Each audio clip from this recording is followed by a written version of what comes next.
Kedah ni. Yang pertama ialah hari ini kita berjumpa dengan pengarah-pengarah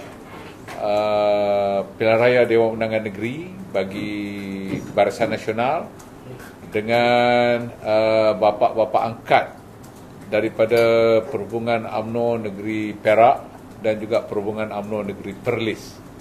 Jadi 15 kawasan kita ada 15 bapa angkat datang. Jadi kita buat pengenalan tadi, introduce bapa angkat semualah daripada 15 bahagian yang UMNO. Jadi semua dah ada, dah berkenalan tadi.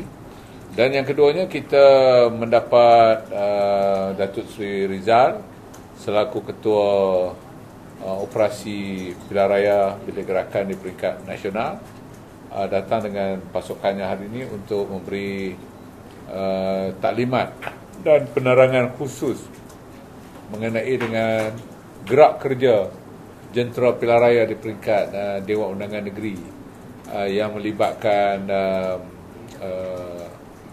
koordinasi di antara bilik gerakan di peringkat negeri dan juga common center lah di peringkat Dewan Undangan Negeri.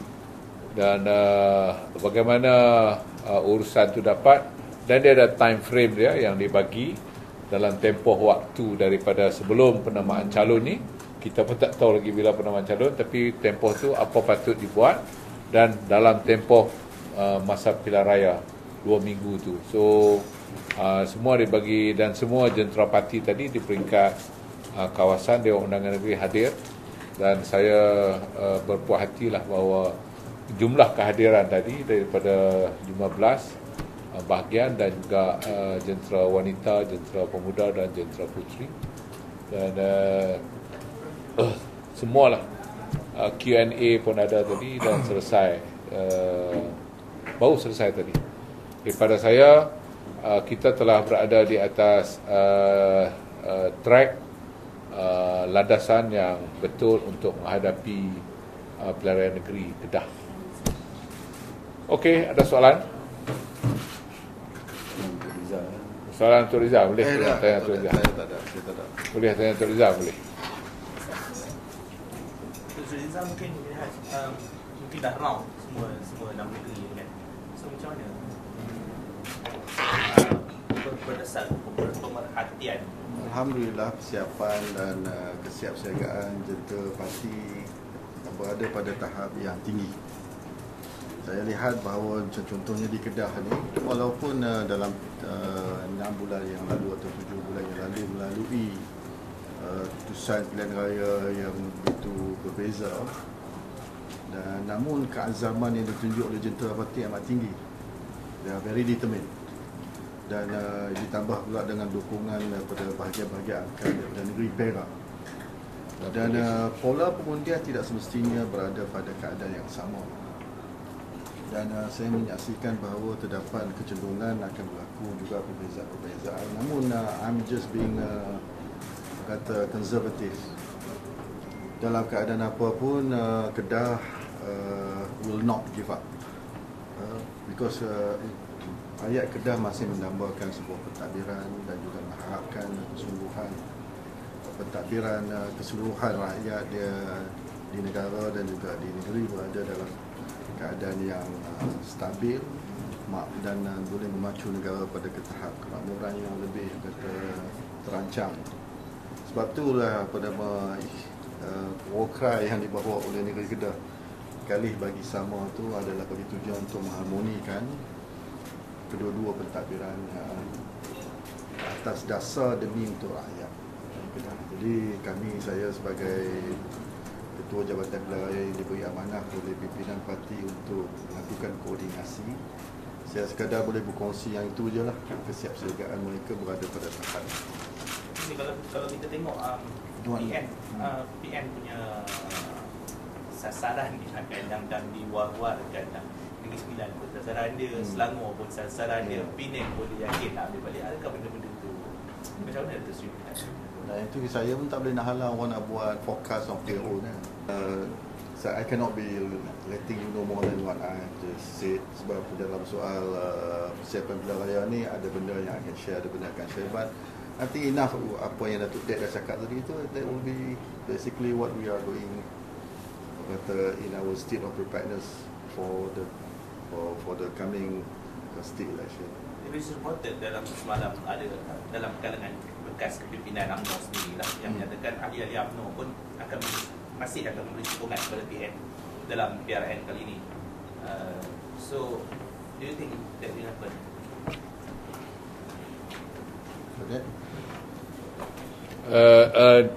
Sebenarnya dalam sebuah demokrasi ni mulut ni percakapan seseorang tu memang boleh sajalah untuk apa saja boleh bercakap.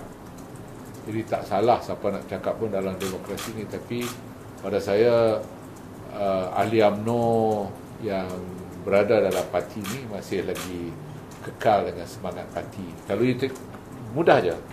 Dia kalau kita tengok kepada jumlah undi yang ada tu, maknanya you tetap ada deposit daripada situ yang dapat. Cumanya waktu itu ada persepsi yang semalam saya dah cakap dah dengan press malam, persepsi yang menyebabkan ada orang beralih angin.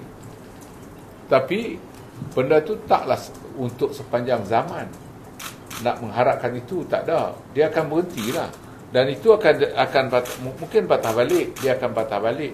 Level mana, jumlah besar mana patah balik, yang tu pengundi saja tahu. Orang di bawah saja tahu. Kita buat survey ni boleh dibuat random 10,000, 5,000 orang, tapi total keseluruhan you tak tahu. Tapi pada saya bahawa sudah ada perubahan tu berlaku. Jadi yalah, kadang-kadang kawan-kawan kita pun dia dah duduk sebelah sana. Jadi dia cakap lah macam tu kan. Berkenaan dengan bantuan daripada MCA dan MIC, macam mana lah untuk PRN kali ini di 6 negeri? I think that why you ask me, I'm just doing for UMNO. Dalam PRN Datuk Sri di Kedah sendiri, ada tak gelombang yang merasakan kekesalan dia orang nak mencuba masa PRU lepas tak mencuba beri pada BN? Ya. Gelombang dia nak patah balik. Do you think ada semacam nak balik untuk undi BN. Jadi adalah beberapa sebab sudden pada waktu itu, secara tiba-tiba benda tu datang dan terus pergi mengikut apa yang ada dalam persepsi tu. Sekarang ni dah 7 bulan, benda tu dah lepas.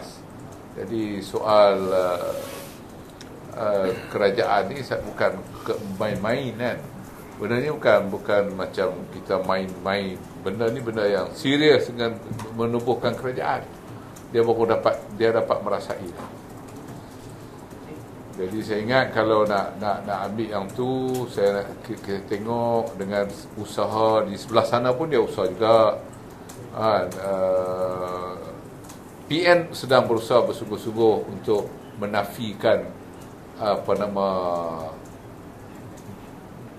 BN dan PH.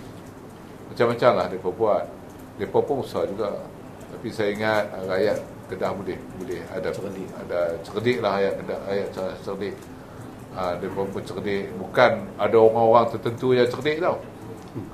Rakyat pun cerdik lah. Jadi kita bagi peluang pada rakyat lah. Saya tambahan sikit. Saya rasa pola pengundian kali ini mungkin ada perubahan. Waktu PRU is a free for all. Sebab everybody was in the race of forming government based on their own party. Contohnya masa tu PKR ataupun Pakatan Harapan tak terfikir pun nak form coalition dengan BN. BN pun went on solo, PN pun went on solo. So maka waktu tu the whole game adalah free for all. Tapi bila mana terbentuk kerajaan, maka ada kecenderungan perbezaan pola pengundian ini berlaku. Ada yang melihat Saban bulan sehingga dah bulan ke-7 keadaan politik masih tak stabil. Gangguan-gangguan yang menyebabkan berlakunya ketidakstabilan politik ni akhirnya memberi kesan yang amat mendalam kepada ekonomi. Bukan kata ekonomi di peringkat makro, tapi ekonomi di peringkat mikro. Itu terdapat kecenderungan yang kata enough is enough. We want to see a real stable government. Datuk Seri Anwar Ibrahim being a Prime Minister ada 148 kursi di atas. Nyata sekali, apa pun berlaku, keutuhan kerajaan pusat berada intact. Jadi ada keperluan juga untuk melihat bahawa kelangsungan untuk mempunyai keserasian antara negeri dan pusat mungkin menjadi pertimbangan yang akan diambil kira oleh pengundi-pengundi pada PRN kali ini.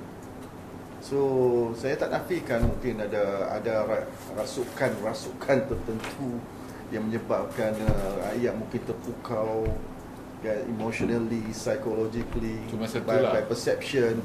Tetapi ada juga pertimbangan-pertimbangan waras yang mungkin dilakukan berdasarkan situasi yang saya sebutkan tadi. So, for whatever reason, we are optimistic kata bahawa kalau kita nak ada sebuah pentadbiran yang baik dan berwibawa, Datuk Dat pernah jadi Menteri Besar, ramai pemimpin-pemimpin yang berada dalam Kedah pun pernah jadi anggota pentadbiran kerajaan negeri dan pusat, mempunyai pengalaman. Dan ditambah pula dengan kerajaan pusat yang mempunyai keutuhan dengan 140 kursi, mungkin boleh membentuk sebuah kestabilan yang lebih dinamik dan lebih berkelangsungan. Dan akhirnya rakyat akan mendapat keuntungan. Boleh lagu tu? Okay.